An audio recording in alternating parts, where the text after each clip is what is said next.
it definitely seems unfair that the week we celebrate all these women of distinction, the only woman mentioned in the Torah portion is Osnat, the unfortunately named woman who was given by Pharaoh to Joseph as a wife. Role models, anyone? And of course, there are no women named in the story of the Maccabees and the little jug of oil. That story, in fact, does not occur in the Hebrew Bible at all, and is preserved only because a Greek version of the books of Maccabees survived. It is part of the Apocrypha published by some subsets of Christianity. There is, in the second book of Maccabees, chapter 7, the gruesome story of Hannah and her 7 sons, all of whom died rather than acquiesce to the demands of the Seleucid Greeks. So in both the Torah portion and the Hanukkah story, women are strikingly absent.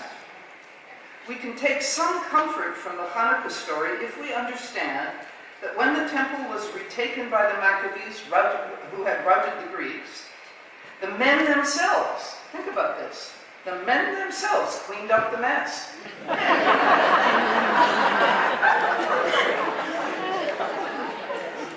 And I have always thought that had there been women involved with the management of the temple, there would have been a storage room somewhere on the Temple Mount with more than just one little jug of oil. One little jug of oil, right. Until relatively recently, women were not key players in the leadership of Jewish communities. Not that they were among the leaders of any other groups at the time either. But even when women were not running things, they kept things running. The women we are saluting tonight have done a variety of jobs in the organizations that have honored them, some of which have been leadership roles. All of them are the kind of people who see a job that needs doing, and they do it. They see a need, and they fill it. They do not undertake these tasks for the purpose of recognition, but rather for the purpose of achieving organizational goals. And one of the goals that women are drawn to is the need to make our synagogues and schools and organizations places that nurture and sustain us individually. We can fairly assume that our female ancestors, the women behind the scenes in the lives of our patriarchs and other leaders, were doing the same thing, making their community a place of nurturance and support. While the men were farming or hunting or tending flocks and herds, the women were preparing the food, weaving yarn into clothing, raising the children, and tending to the sick. Their struggles and challenges never became the main story of the biblical narratives, except perhaps for the book of Ruth. Still, it is clear that if the women were not actually running things, they kept things running. But there was no one around to stop and acknowledge the contributions they made.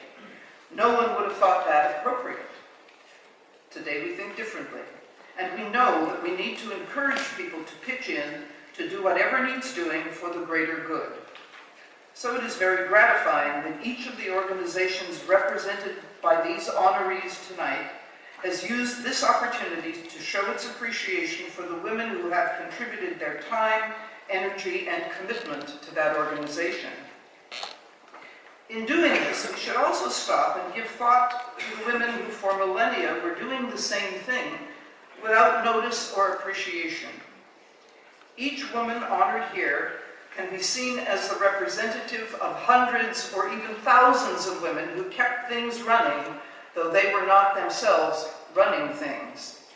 At the same time, these women honored tonight are also the role models for our daughters, our granddaughters, nieces, and friends.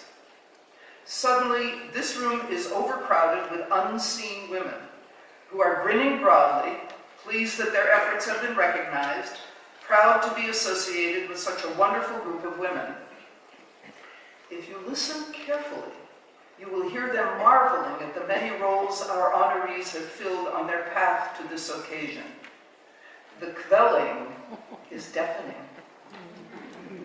So you see, the absence of women in the story of Hanukkah or in this week's Torah portion does not signify an absence of women in Jewish life. Women have always been at the heart of Jewish life, but until recently we weren't recognized, not noticed at all. Today we not only notice, but we honor women for the remarkable contributions to the life of our Jewish community. And I would say it's about time. We've come a long way.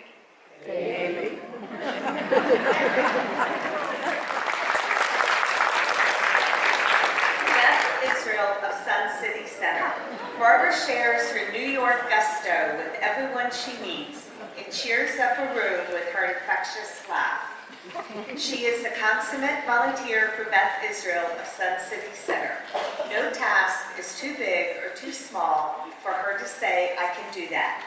She co-chairs their successful rummage sale, sits on the board of directors as a member at large and the social action chair, and represents the congregation in various social action activities in the community. Barbara is also a director at large for the Sisterhood Board of Directors.